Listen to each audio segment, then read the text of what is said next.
Hey, Mike, thanks for coming on the show today. Thank you for having me. You bet. Well, I'm excited to hear about what you have going on with Carmona Resources. It sounds like you guys have had a lot of growth recently. Yes, ma'am, we have. We are year 3 in Carmona Resources, and, since, year 1, we've probably doubled as far as size and employees, and Mhm. then, as far as revenue, tripled from the first year, which is, based off numbers is what I look at. Is Right. exciting Yeah. for us, as we continue to grow in, Midland and in New Mexico and in other areas across the country. Right on. Well, with Carmona, you started off doing just remediation, right? Yes, ma'am. Yes, ma'am. And what all does that entail when you do remediation? So as far as remediation, it's a spill response. We typically, from produced water, which is the main driver, or an oil spill, the oil companies will contact us to go on site and investigate. From the start to finish. When I say investigate, we pull samples, we send it to the lab for analysis, and then we come up with the plan. And it's not just you go out there and dig it and take it somewhere, right? Our goal and objective is to find the most cost effective way to do the project and do the job for the client. At the end of the day, everything's based on money. Right. Of So course. we are trying to save the client the most money. For the project and give them the best options for that. So does it depend on where it's at and how big the spill is and that? Yes, there's a lot of different variables. Depends on one where it's at, what land, what type of agreements you have on the land. Whether it's with the Railroad Commission, TCEQ, or a specific, surface usage agreement with the landowner. Then once you get that settled and figure out, what's the agreement on that land, then you kind of dive into criteria as far as cleaning up the spills, what thresholds you have to look at for each individual spill, Okay. and what options you can utilize for that spill. So it really just depends and it's a case by case Yeah, it's a case basis. by case basis for each project. It's not, one project's the same, right? Uh, it depends on the geology as well. I'm a geologist by degree, so one thing we look at is the soil, right? Is it porous? Is it sandy? Is it real dense? Is there a cap at a foot?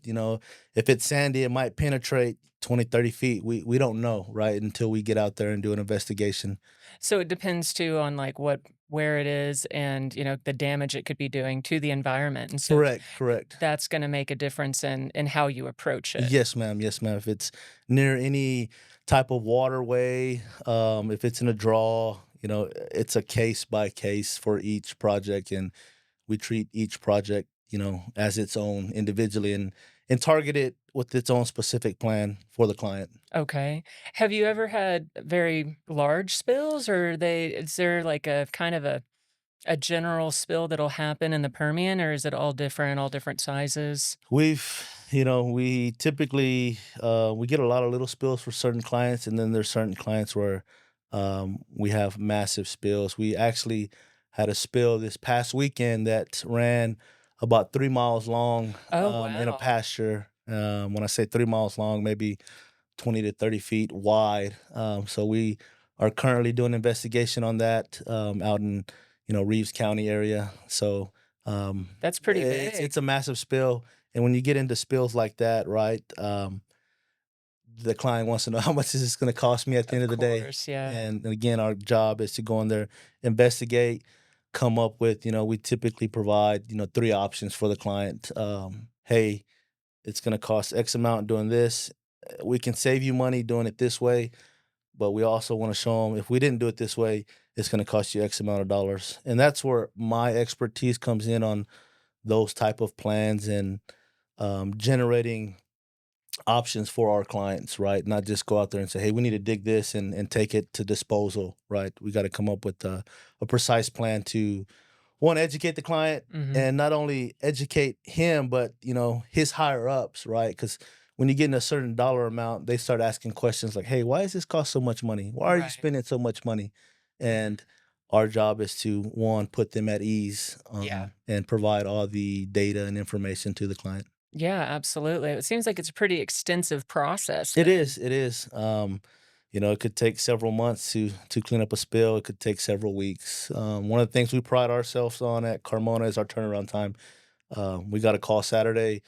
Within a few hours, I'd say 2 hours, we were out there investigating the spill and in the process of cleaning it up now. So our response time is really quick, and that's awesome for not for me, but our staff who's able to go out there and take on those type of responsibilities, for our clients. It was a Saturday afternoon when they got that call, and by the Right. time they got home, it's close to 10:30 at night, when I got that call that they were just got back in town, so But that's I mean, that's something that you offer that's part of your service is that yes, you're available yes, 24/7 because yeah, you never know when something like that is gonna happen. exactly. I always tell our clients, "We're available 24/7 to help, solve your problems and your issues, within the industry." So Well, with the remediation, like, you guys seem like you that's your foundation, that's where yes, ma'am. Carmona Resources was built, Yes, ma'am. and you've added on some additional services since then? Yeah, yeah. So we do norm in New Mexico. We're one of the few companies that obtained our license with the state of New Mexico with dealing with radioactivity. We do a lot of waste. We develop and drill monitor wells for clients, and then we're also launching a new division in the next month or two, a flowback division that we're launching at Carmona Resources. So I'm excited. I don't, know a lot about some of these things, but the staff and personnel that I work with on a daily basis, they know about these things.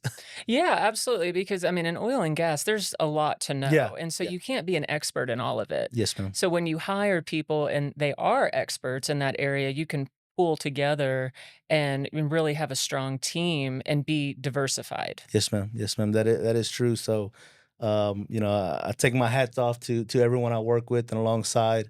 I learn from them. Like you said, there's a lot going on in the oil field industry, and I don't claim to know everything. Right, my niche is remediation and what I'm involved with, and that's what I know. But as Carmona Resources continue to expand, we're going to hire the right people and the right personnel to develop us as a company and grow. That's really exciting and also very valuable resource to have in the Permian because, I mean, accidents do happen, Yes, spills ma'am. do happen. And so to have a service like that available, I'm sure that it's provided a lot of valuable to your No, clients. it definitely has. We're there to one, make sure they do the right thing. At the end of the day, right? Make sure they're in compliance with the regulatory agencies. That's our ultimate goal. We work for the operator, and then the next step is to do it in the most cost effective way to save them money. Right. They have spills on the daily, right? Production and water and oils moving at a constant rate throughout the Permian Basin. So accidents happen, spills are going to happen. The next step, our clients do is they're proactive on reporting that and trusting us to do the right thing and getting the job done for them. Right. So that's allowed us to expand. From starting with two people now, we have 20 people. Which I told myself my cap was at 20, and now that we're at 20, I'm like, well, let's shoot for 50, right? What that entails, I'm not really sure. Adding on these other service lines will require more people to work alongside with, so that'll help aid in that growth for Right. Carmona.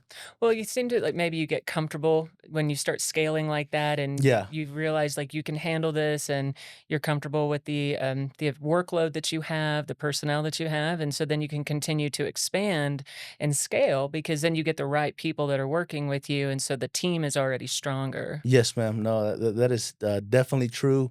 I'm at a conversation with one of our persons I work alongside with, Connor Moran, who helps me run the company right from day one. And I don't talk about him enough, or I literally sat him down yesterday and told him I don't tell you this enough, but thank you for everything you do, and I'm proud of you. Right? He's a young man in his mid 20s, who took a chance with me, but I sat him down and just said, hey, thank you for helping me grow and scaling this, and one taking a lot of pressure off of me, right? Because the things I don't do, he does very well too, and we complement each other very well. And we know that, and we always have those difficult conversations. It's not my way; it's a collective. talk on how we grow, and and he understands that, and he understands on hiring the right personnel, and I'm able to trust him alongside to help grow Right. Carmona. Well, to be able to grow like that, it is about doing what's best for the company. So when you have like-minded individuals that have those same views and share the same values of you, it's a lot easier to take that pressure off and to Yes, be ma'am. able to scale. Yes, ma'am. I always tell him I'm a perfectionist. Kind of the analogy I give with him as far as growth. And he understands. I say if you make 100 on a test, I want to take that test as far as 100 and figure out, all right, how can we get better, right? A closed-minded person would think, "Well, I made 100. There's no more room for improvement," right? We analyze the situation. Okay, well, can you do a little bit more efficient? Can you do it this way? Can you do it that way? So, as far as growth, we understand that no matter how well we're doing, we always have to take those additional steps to find ways to continue to get better, right? And, Absolutely. and not get complacent. Mhm. And it's easy, and you get scared, right? Growth, us growing this fast is it's scary, Mhm. and it's easy to say, let's just stop, let's just, but we're at a good pace. It's controlled growth, and we're going to continue to grow that way. Yeah, absolutely. Well, you were telling me before that you believe a lot in self-improvement. Yes, So ma'am. like you were saying, making 100 on a test is fantastic, but that's also showing you like where can you improve? You can build Yes, ma'am. on that knowledge and skill because there's so much to learn. Yeah, I'm huge on self development, right? When we have meetings, each individual person, I want to develop them to be the best version of themselves, right? What are the tools and resources, not only from work, but we get on a personal level too, right? So I'm able to provide them with tools and resources for work, and then also kind of dive into, hey, how can this lead into your personal life? How can I help you grow in that aspect? Because if you're growing in your personal life, you're gonna bring that into work, and it's gonna, you know, vibrate throughout the company. And so I work with each individual person as far as self development and what do you need? How can I help you grow? I'll give them books. I've recently gave out the book, The Secret. Right? It's just Oh yeah, I've read it's that. it's one of my favorite books, and it's constantly telling yourself you can do things. I'm the best. I am successful. Right? And just feeding yourself those positive thoughts, those Mhm. positive energy, and that's what we try to do, and I try to do as one of the staff for Carmona is just develop them and just breed positivity into everybody's mind. Right? I'm Mhm. not, you know, stuff happens. Right? Things are going to happen, and the way I look at bad things when they happen is all right. Look, let's take a lesson from this. Why did this happen? How did this happen? And the next step is to let's move forward. Mhm. Right? Not necessarily get mad or anything. Just look at the situation for what it is and say, how do we mess up? Right? How do we get to this point? What did I do wrong? What did you do wrong? I'm not blaming you. I'm not blaming me. Let's figure out this so it doesn't happen again, and let it trickle down from the field staff to the higher management Mhm. on our end. At the end of the day, I take full responsibility for everything. If something happens in the field, it's not the field personnel's fault. I take the responsibility and ask those questions of what resources did I not give this person to do the job right? Right. And I feel like it's constant learning, it's constant growth throughout the company the last several years, and I think it's worked for us. I just feel like we're a bunch of friends, working together, trying to make money, and Right. we joke around a lot, but at the end of the day, we're serious about business, and we Mhm. get things done, and that's Yeah. helped me, that's helped the staff, and we're real with each other. You know what I mean? Mhm. Um, Yeah, it's very important to be real with each other because if mistakes are going to happen, I mean, things happen in life, but being able to course correct and grow together and bring out each other's strengths yes, ma'am. and help each other in those weaknesses, like that is what's going to reinforce all of those affirmations too. Yeah. Because I mean, anything in life can beat you down, even when you're being successful. You No, can for sure. worry yourself to For death that sure. For something could sure. happen. Yeah. And so, like you said, like telling yourself that you can do it, believing in yourself, and then instilling that in others and having them feed that back to you, it's a reservoir that's just gonna keep Yes, giving. ma'am. Yes, ma'am. And to touch base on that, for me, it's important to constantly feed myself that, right? Because every day is not pretty. You know what I mean? There's always something going on, and so I have to wake up and tell myself, and feed myself positive energy because stuff's gonna happen throughout the day, and it's how you react and move forward to do that. And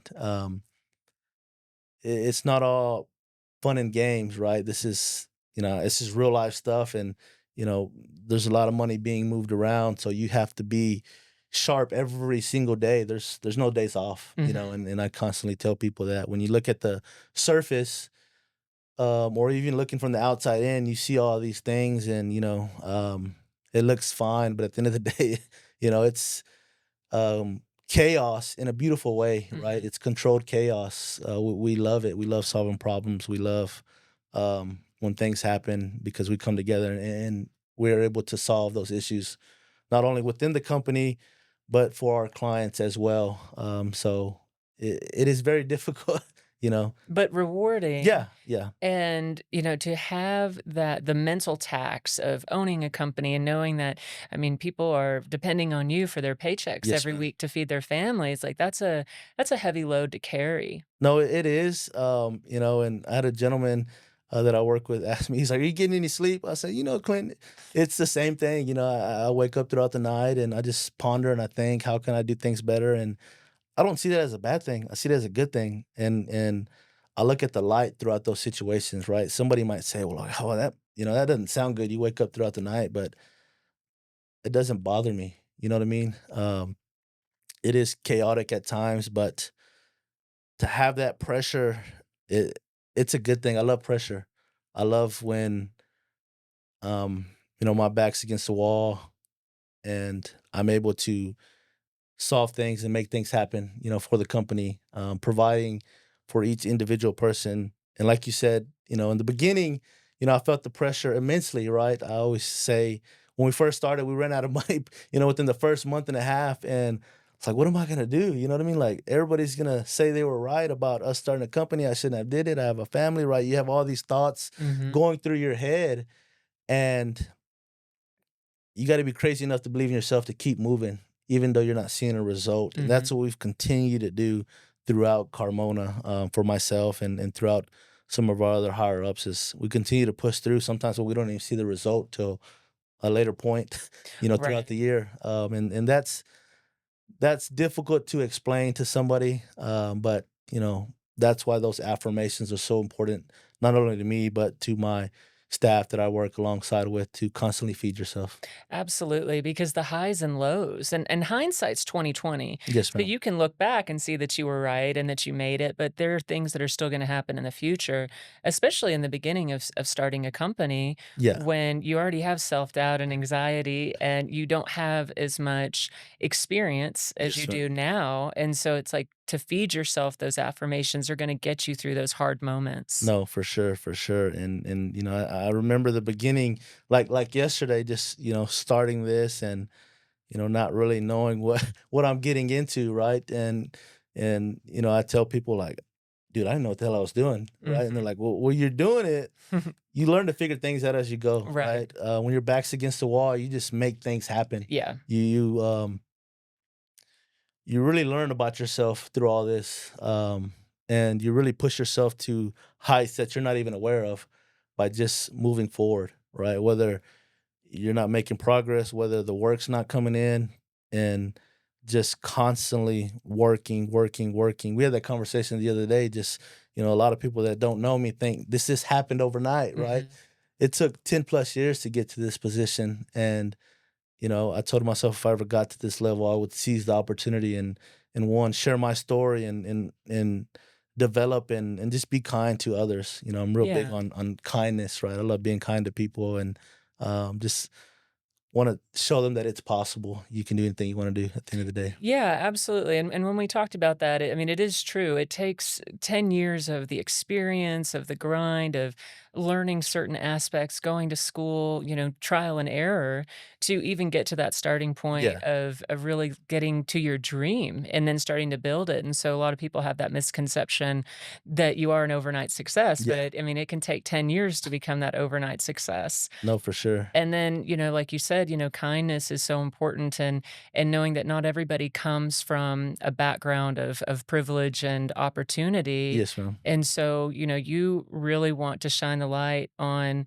the idea that anybody can do it because you didn't grow up in those kinds of Yes, circumstances ma'am. where you were afforded any kind of opportunity. Yes, ma'am. So, the way I look at the situation is you either make something happen or dwell on a situation. And I've always told myself, no matter what background I came from or anybody comes from, you have the opportunity and you create your own opportunity, right?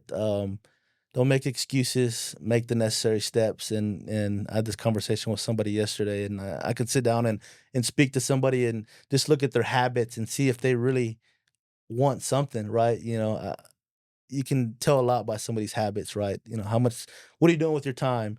Um, what time do you wake up, right? For me, that's important because when I started this journey, I analyzed myself. What am I doing with my time, Mhm. right? Why am I spending time watching TV? I enjoy it, right? And a lot of people's like, well, I want to have fun. I want to have fun too, but also, I know I have to give up a lot to get to a certain level, and I was willing to do that over a long period of time. Stephanie, who I take my hat off to at the end of the day, who is my backbone and who is my support throughout this journey. She believed in me before I believed in myself, right? And in 2009, when we met, in 2012 we got married, she came to me and said, "Hey, we need to figure something out." You know what I mean? And I'm like, "What do you mean? I got a good job. I'm going to school part time." It's like, "No, we need to figure something out, and for our future." And she's like, "Let's move back in with my parents and let's start working towards our future."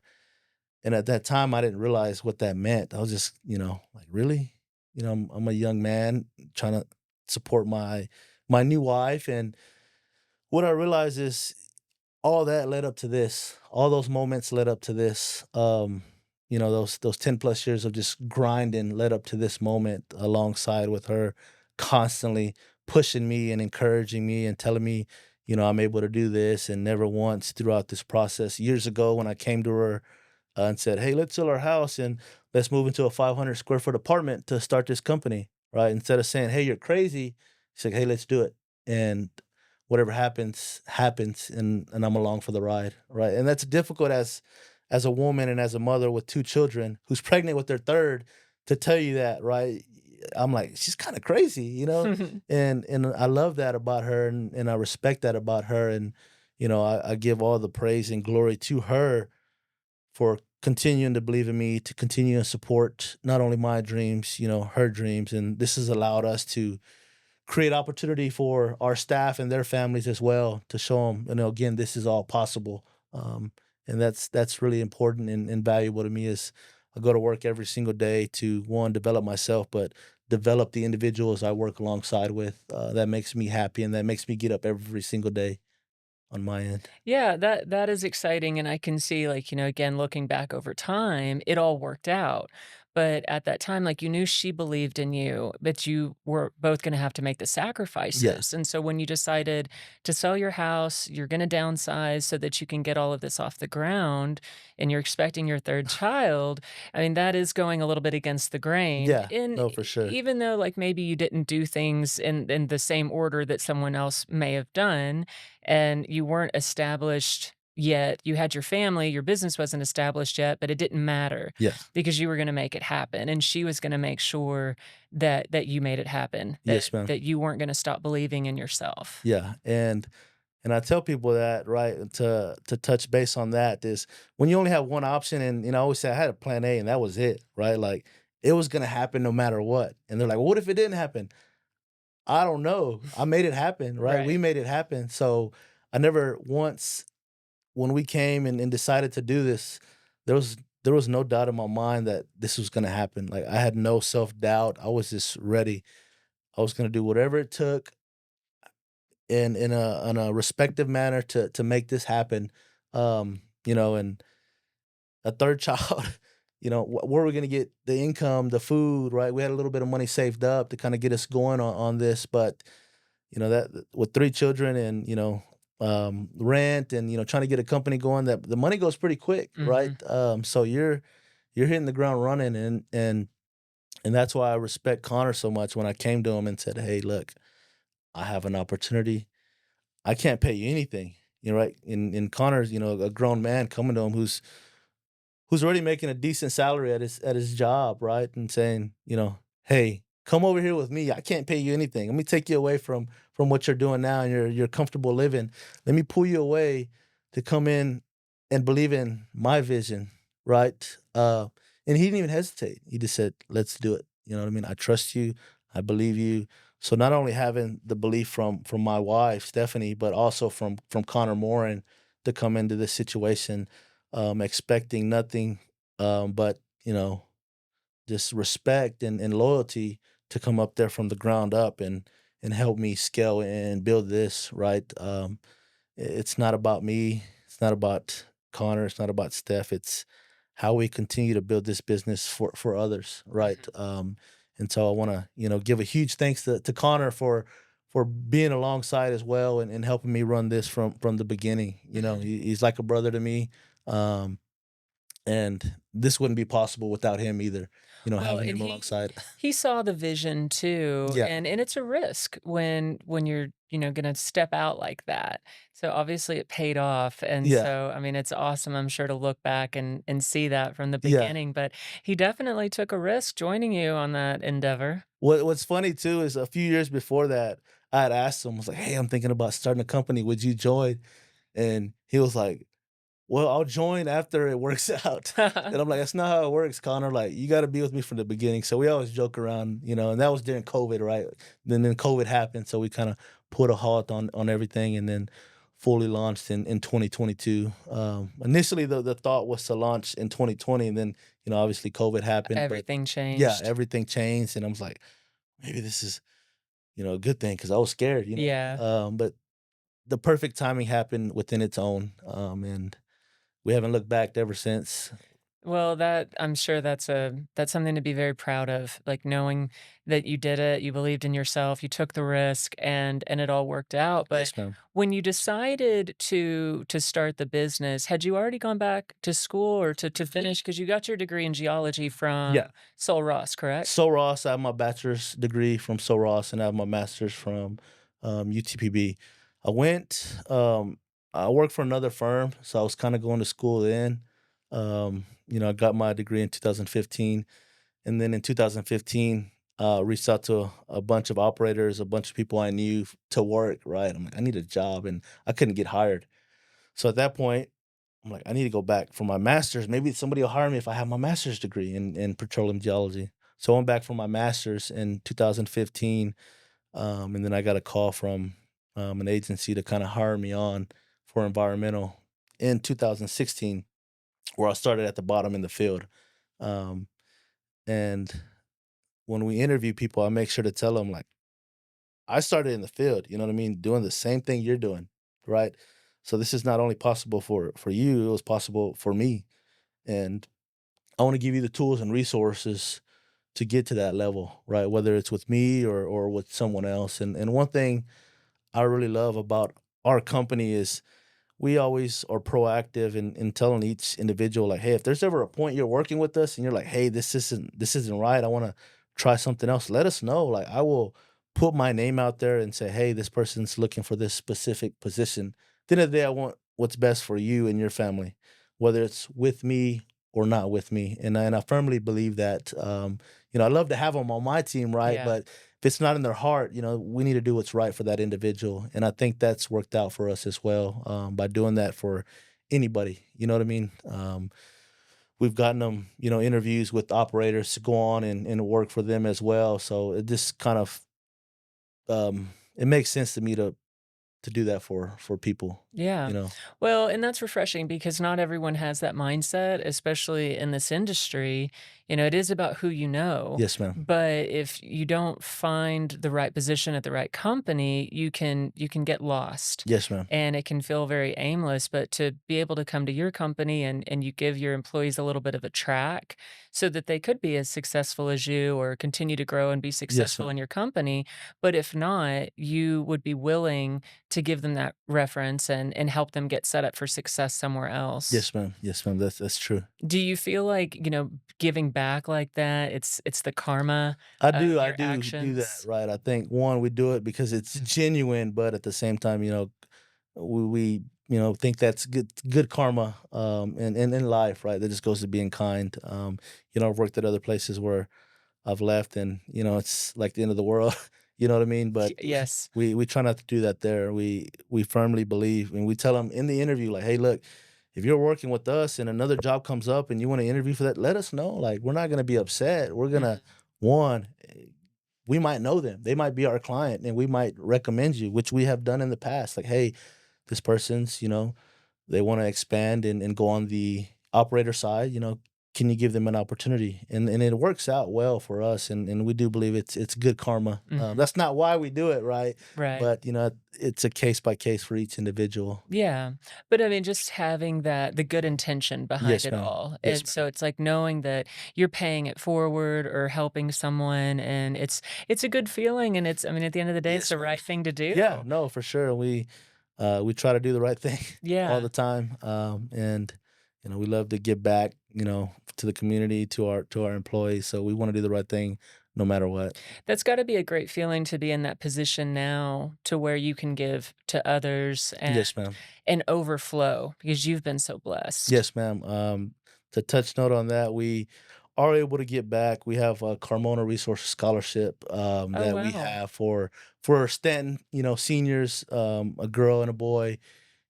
We've done it twice. This is our second year we've done it, and it comes out of mine and Stephanie's paycheck, right? We want to start right there and give back to one where I came from, and then as we're continuing to be blessed, there's other things that we do that we give back. We love giving back locally. We do nonprofits, and there's some other things we have coming up that we have to give back. And I just want to continue to share with people. I'm blessed, and I want to continue to bless others in any way I can and help out in any way I can, whether it's Right. with advice, money, or anything. We want to be able to do that.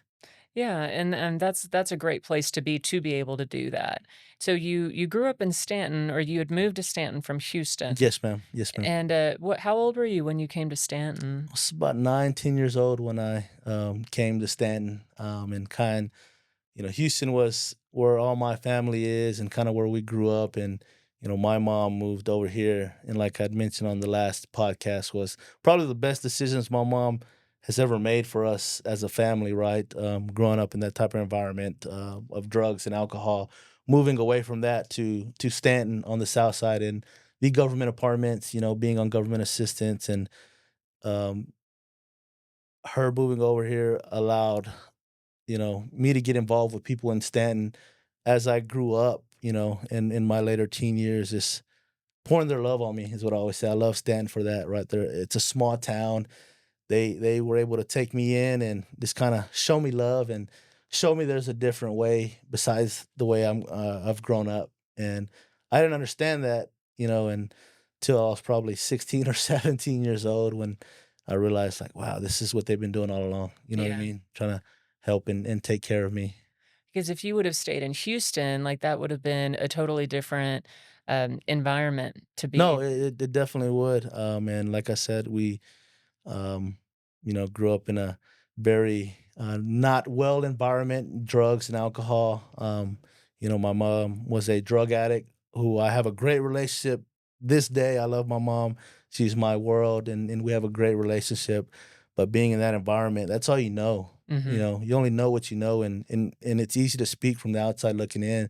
But when you're in that environment, you don't know what other opportunities there are. You just know what you know, right? Yeah. Okay, look, my family does drugs, alcohol. I'm probably gonna end up that way. Because it's a cycle. Yeah, It's no, I mean, you exactly. that's your environment, and when everyone in your environment is doing that, and then it's a resource for income or just the lifestyle in Yes, ma'am. general, it would be very hard to go against the grain No, for sure. when you were exposed to that as a child. Yeah, yeah, no, and then being exposed to that as a child, and I never had pity on myself. And like I said, when I moved to Stanton, I kind of took a step back and said, "Wow, well, there's a different world out there besides what I know and what I've grown up in, and I want to explore that world." And um, I always tell Steph, when we first met, one of my main goals in life was to graduate high school, right? Like, man, my mom dropped out in junior high. My father, who raised me, dropped out in junior high. A lot of my family dropped out, as well, and so we don't come from an educational. You just trying to survive, Mhm. and you do what you got to do to Right. survive, Right. right? And I always told myself like I don't want to be that way. I don't want to end up that way. So what do I need to do to make those changes? And one question people always ask me is, why don't I drink alcohol, right? And it boils down to like I grew up around that. So for me, um, I always told myself if I did that, I would end up like my family. I have nothing against it, right? Right. I provided to, at my home, my wife drinks and my friends drink, and I see nothing wrong with that. But for me, speaking on myself only, at a young age, I made a commitment to myself not to do that because I didn't want to end up like where I grew up in the environment I grew up on. Right, So I because made in that choice. yeah, in your mind, that was a gateway Yes. to stay in that lifestyle, Yes. and you wanted something more, you could recognize that because, I mean, Houston to Stanton, Yeah. I mean, that Huge difference. yeah, Huge difference. major difference coming out to West Texas, but even though you didn't know it at the time, there was a world of opportunity waiting for you out here. Yes, ma'am. Yes, And ma'am. so by making that choice about not drinking, you just committed to yourself that Yeah. you weren't going to live that way. You didn't know how Agreed. you were gonna seize all these opportunities, but you knew that that wasn't right for you. Yes, ma'am. No, I completely agree on that. And as I lived throughout Stanton, I actually lived by myself when I was 16. My junior and senior year, I lived by myself. My mom lived elsewhere, and that's where I say the community of Stanton.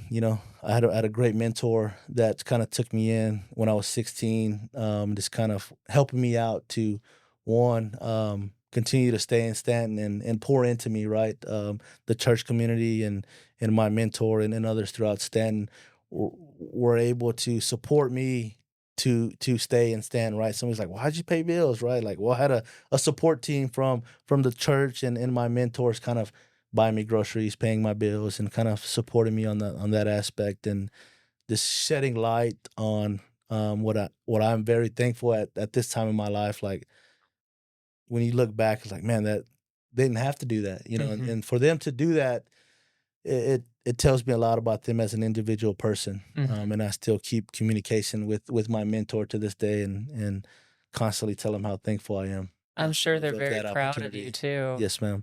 So seeing this little kid, from little troublemaker kid to where I am now, we always joke around about that as well. Right. Well, did that instill those values about being a mentor, like, while you pour into your employees so much now Yes, ma'am. because of, at an early age, you had that, and like you said, they didn't have to. Yeah, no, that's a huge part of it. My senior year in high school, um, one of the questions for the essay was mentors, and I wrote about specifically my mentor and my situation. And I always told myself, if I ever got the opportunity to mentor somebody, I'm gonna do it in whatever capacity or way I can mentor somebody. I am going to do it. And for me, it was a start with scholarship, right? Providing financial aid to these kids to be able to pursue higher education. Yeah, Um, well, and that's very cool because that started in high school for you, so giving scholarships to 2 graduating seniors and continuing to give to the community that first gave to you, yes, it's ma'am. that ripple effect of giving and being blessed and blessing others, and so you're Yes, ma'am. surrounding yourself with that energy, and you are that energy. Thank you. Yeah. Thank you. Yeah, absolutely. Well, I mean, and it's refreshing because, a lot of people can receive that kind of support at an early age and forget about it later Yeah, on. yeah. And they're successful now and they get caught up in the lifestyle because it's very easy to get caught up in your own stuff No, and for in your sure. own wants and needs. And so to remember that, to stay humble and constantly shine that light on that dark path for others, it's going to continue to breed that positivity and goodness. Yes, ma'am. And we're gonna continue to do it as long as we can. We're gonna continue to give back and bless others, not for a pat on the back, because we genuinely believe that's what needs to be done. Yeah. We were blessed with an opportunity, and we want to shed that light on the younger youth and even the people I'm around or the people we work with, and continue to shed that positive vibes, positive energy Mhm. with them, and Some days aren't pretty, right? I always tell Right. people, being an entrepreneur is difficult.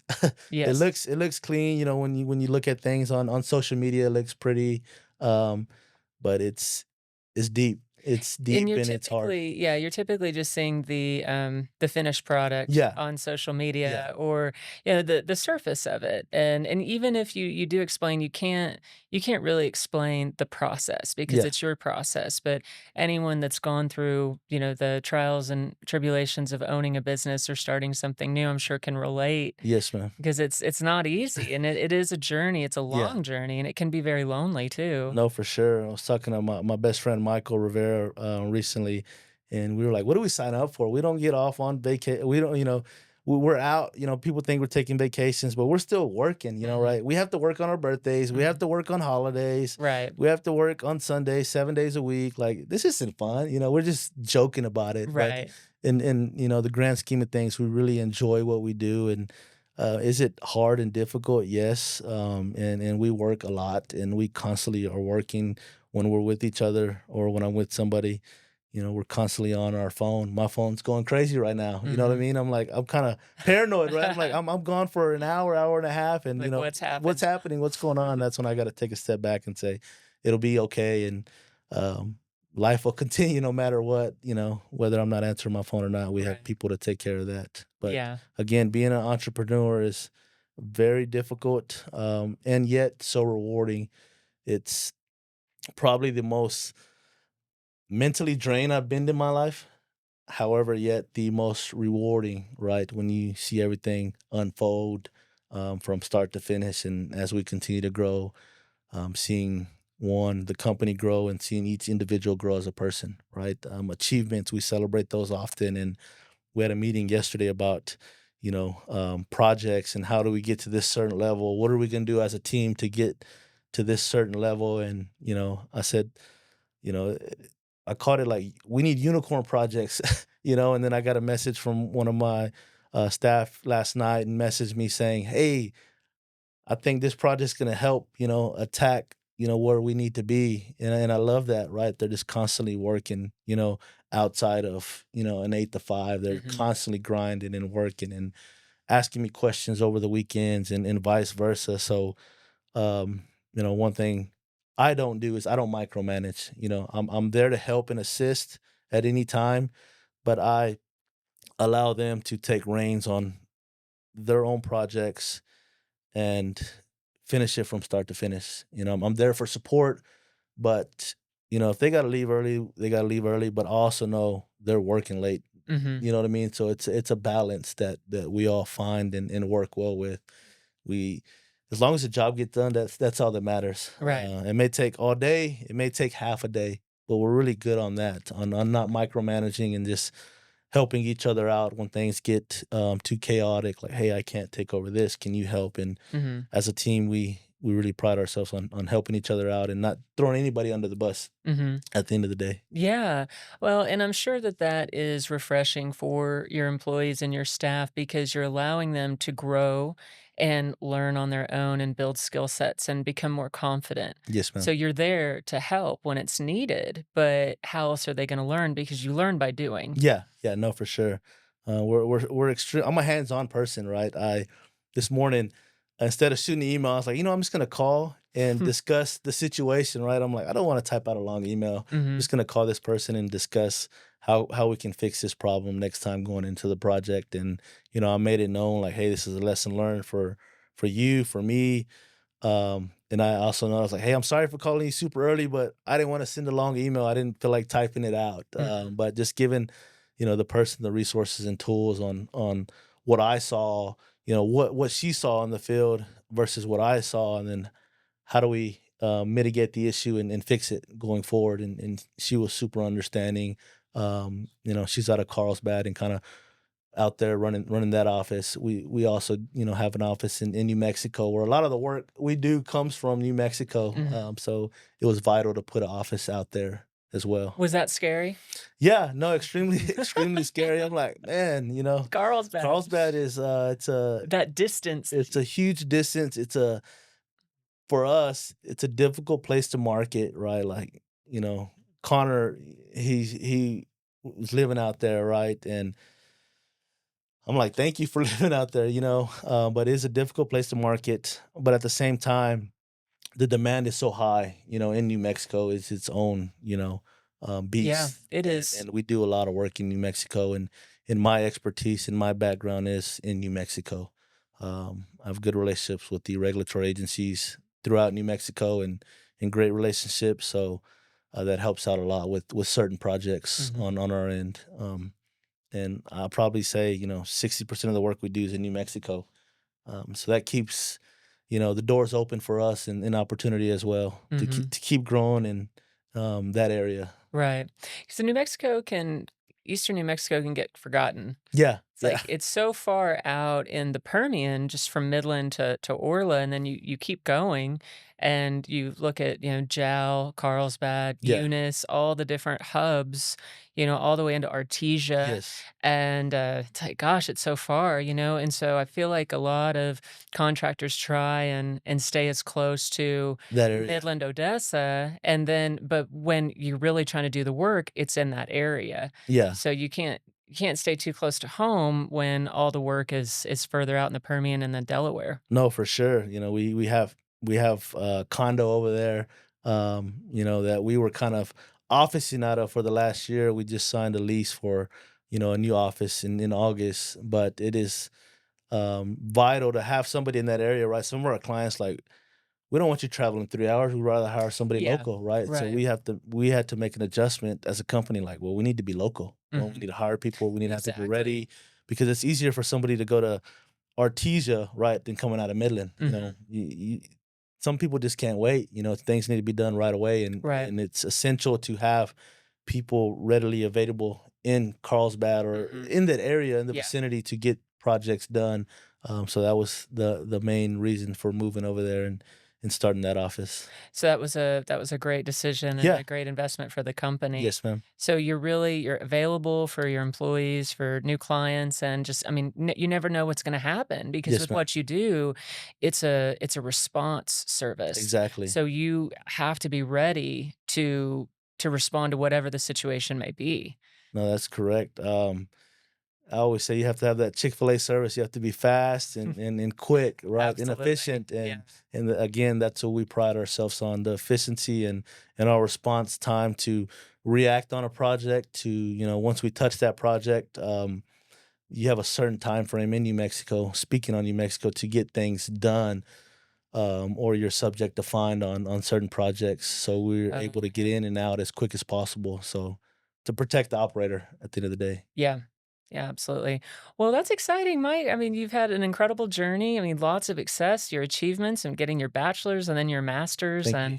and just continuing to grow and build your company for your family, for your employees and their families and giving back to the community here and in Stanton. So, I mean, that's quite a journey that you've been on so far. Thank you. Thank you. It's been a fun journey. It's been a blessing.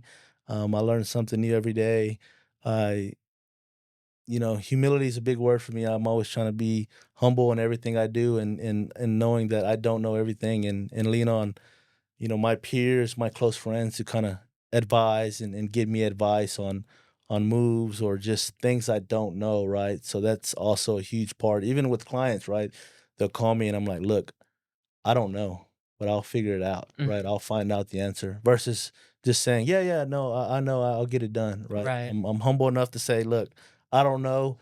If you give me the chance, I'll find out and figure it out for you. So I'm really good at that, and I've always been good at that. I don't want to portray myself as somebody who knows everything.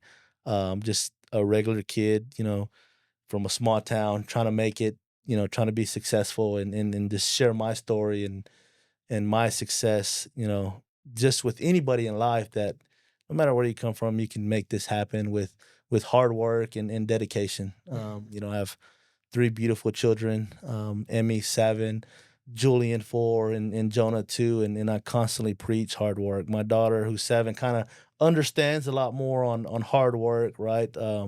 With school and with, sports, and just telling her, like, if you wanna be the best, you have to put in that work, right? It's Mhm. just not gonna happen. For some it may, but, for you, you're gonna have to work hard, and work hard no matter what. If you want anything in this life, if you work hard, you can have it. Right. And, I tell my kids that, I tell my wife, I tell myself that every day, and I tell my staff, anything you want in this world, you can have with hard work. Yeah, it's true. I believe in that, and I really appreciate it, Mike. I appreciate your perspective and for coming on today and sharing your story. Thank you. Thank you for having me. Thank you for what you do. I listen to your podcast on YouTube at night. Before I go to bed, I'm always on YouTube, so I listen to your podcast and other local podcasts. And I love hearing people's story, right? And some resonate with me, some don't, but I just love hearing people's Right. story on where they're at in life, how they got there, and it gives me perspective on Midland as a community in general, right? Just at the end of the day, it's a small community. We'll run into each other at some point, Mhm. and I think that's the beauty of Midland. It's the land of opportunity, Yep. and our home is Midland, and it gave us an opportunity, and we seized it, and we're going to continue to seize it, and just again share our story with others. And thank you for having me. Yeah, thank you. Thank you again for coming on. Yes, ma'am.